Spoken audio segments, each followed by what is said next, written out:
To our detriment, we literally have millions of our people that goes from their cradles to their graves, believing the most ridiculous premises in regards to our plight and condition. They're literally within a mental state that is called thinking without actually critically thinking.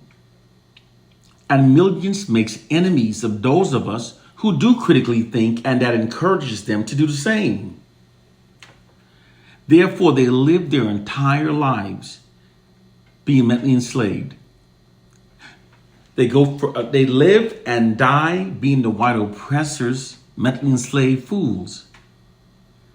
I make these videos for those of us who are sick and tired of believing in things that literally insults our own intelligence. Within this video, I'm going to teach you how white oppressive forces manufactured societal consent for their mistreatments of Black people. Have you ever wondered how is it possible that so many white cops can so routinely unalive innocent, unarmed Black people and avoid prosecution even when the incident has been caught on film? They do so by merely saying that they were fearful of losing their lives when they committed the crime. And it's a common occurrence. It's such a widespread and often occurrence within the U.S. that is in fact a norm. The George Floyd verdict was an exception to that norm only because of the global uproar and protests. But the norm in the U.S. is that it's often that white cops routinely unalive Black people and avoids prosecution by merely saying they were in fear of losing their lives. And even often when they do face prosecution, they're often given significantly lighter sentences.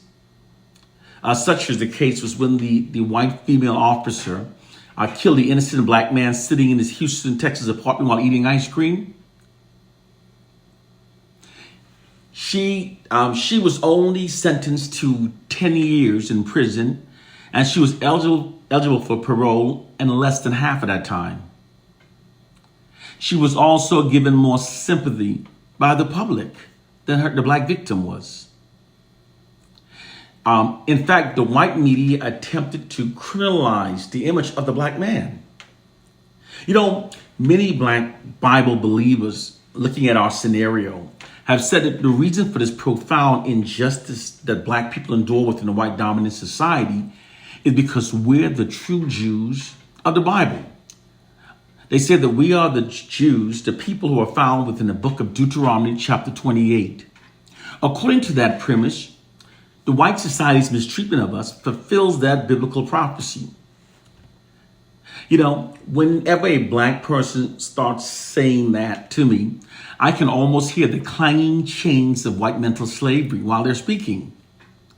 Because any Black person who believes that a Bible that was in fact written by Romans in the year 325 AD, and that's in fact 16 years long before it reached Ethiopia, Romans that routinely engaged in massive orgies, wife swapping, bestiality, and death sports, and a Bible that was in fact brutally beaten unmercifully into the blood-soaked minds of our enslaved ancestors by their ungodly enslavers that also tortured, castrated, maimed, raped, and murdered them. Those who believe that contain the true words of God and that it contains our true story have to be mentally enslaved to believe that nonsense. Whenever people are mentally enslaved, they will always believe nonsense. Because to the mentally enslaved, nonsense makes perfect sense. Furthermore, if the Bible is true, and if we're the people who were described in the book of Deuteronomy, how then do you explain away the fact, the contradiction, that according to that scripture, those people will be set free from bondage upon reaching 400 years? But it has been more than 400 years since the first enslaved Africans were brought to America in chains. It's been more than 400 years. If the Bible is true and we're the people, how come we're still here? This profound contradiction exists because the Bible is a complete work of fiction. That scripture has nothing to do with us. When we attach our real life suffering and real life oppression onto a work of fiction, we are in fact making damn fools of ourselves. A speaker of truth has no friends. African Proverbs. In order to truly liberate ourselves, we must put down our fictional Bibles and learn instead of the hidden social sciences that are being secretly deployed unrelentingly against us as a means of maintaining white social dominance and white social capital and control over the black population. Social science is one of the branches of science devoted to the study of human behavior, specifically how people interact with each other, behave, and develops as a culture and as a society. And it is also used to steer and shape the society in ways that serve the objective of the white ruling class. This especially includes being used in ways that serves and protects their system of white supremacy, and in ways that facilitates the white society's ongoing long-term covert oppression of black people. Our ignorance of these hidden social sciences is the white oppressor's greatest power over us. The only way that black people will liberate ourselves is by putting down our fictional Bibles and learning instead of these hidden nefarious social sciences and then developing countermeasures for overcoming them. And this is why those of us who know the truth must teach African proverb. A social science fact is that all societies function based upon the narratives that are repetitively fed into the society. This is because the public's thoughts, perceptions, and even behaviors aligns with the information that are repetitively fed into the society.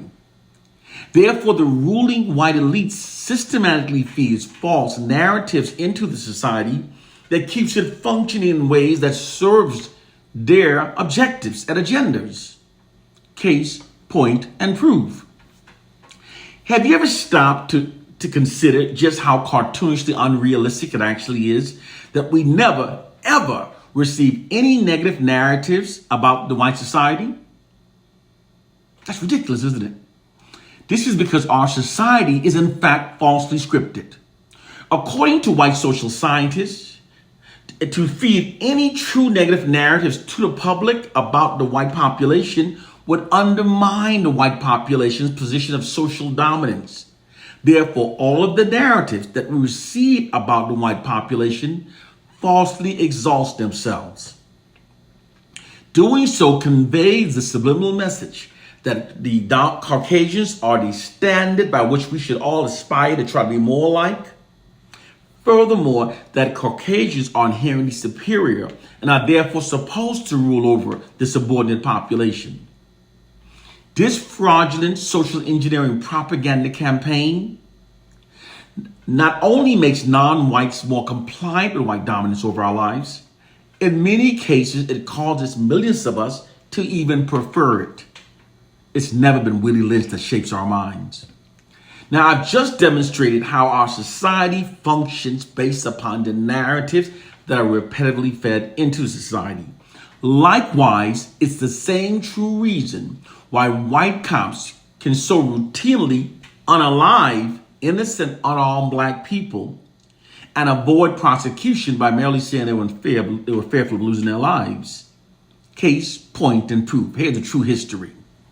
The success of the 1960s civil rights movements was greatly due to the national and global support that was attained by Dr. King's nonviolent strategies.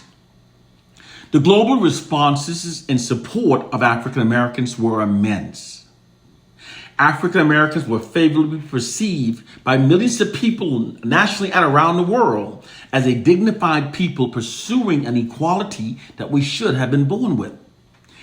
Dr. King was even awarded the Nobel Peace Prize. These global responses in support of African Americans totally embarrassed the U.S. government. It also eroded the U.S. government's global image and standing in the world. White oppressive forces realized then that to continue their subjugation of African Americans as a means of maintaining the nation's position of white supremacy, white social dominance, it had become necessary to create societal consent to do so. They therefore started deploying a propaganda campaign called manufactured consent to mistreat. Manufactured consent to mistreat is when the oppressors create media propaganda that falsely vilifies, criminalizes the image of the oppressed in order to create a consensual national setting that falsely justifies the oppressor's mistreatment of the oppressed. It's an old Nazi propaganda tactic that was also used in Germany against the Jews. This propaganda campaign is what is presently being deployed against African Americans. Through lies and manufactured stories, Black people are being portrayed as a major problem of the white society. More specifically, Black people are being made to appear as being the most unethical group, thereby creating a false impression of wanton Black criminality and violence. These deplorable depictions are creating a shifting of victimization in behalf of the white society and a lessened pressure for social change in behalf of the Black population. Moreover, it creates prejudice, distorted perceptions, and beliefs about the Black population that are designed to make the nation and the entire world insensitive to our plight. They also make contemptuous feelings against Black people appear as being justified.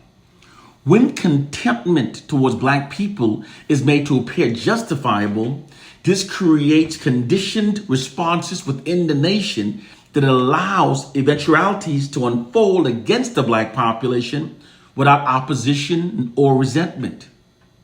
It creates a consensual national setting in which Black people are disproportionately incarcerated, given stiffer sentences, and are more likely than any other racial group to be treated brutally. It's also the reason why white cops can routinely unalive unarmed, innocent Black people and avoid prosecution by merely saying they were in fear of losing their life, because the color of our skin has been made into the weapon. This propaganda campaign also subjects Black people to receiving only the fraudulent, worst narratives about ourselves.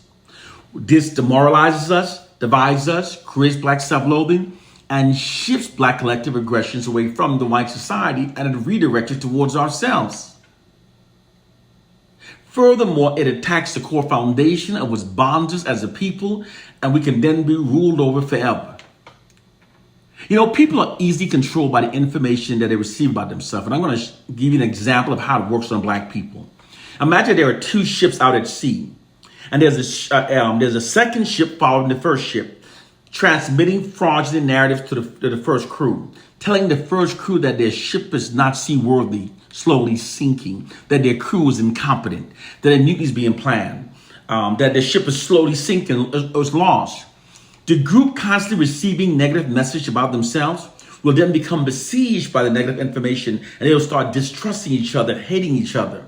Some will dive off of their ship and swim toward the taunting ship, believing that it's superior. This system turns the people against themselves through the information. The white society feeds us information that not only manufactures societal consent for their mistreatment of us, but it also demoralizes us. Until we understand these social sciences, we will never liberate ourselves. Information warfare is how the white society is their greatest power against us. They vilify us, they dehumanize us, they marginalize us through their narratives. Their greatest power over Black people is their ability to create false narratives that makes us think in ways that benefit themselves, and that shapes public perception in ways that benefits themselves and in ways that are against our own interests, impose those narratives upon the society and have the public and us function accordingly to those false narratives. I never said that everything what I teach will be easy for everyone to comprehend. I say it'll be the truth. You have to elevate your mind above believing in dumb shit and start learning these social sciences. This is how you liberate yourself. One love and peace.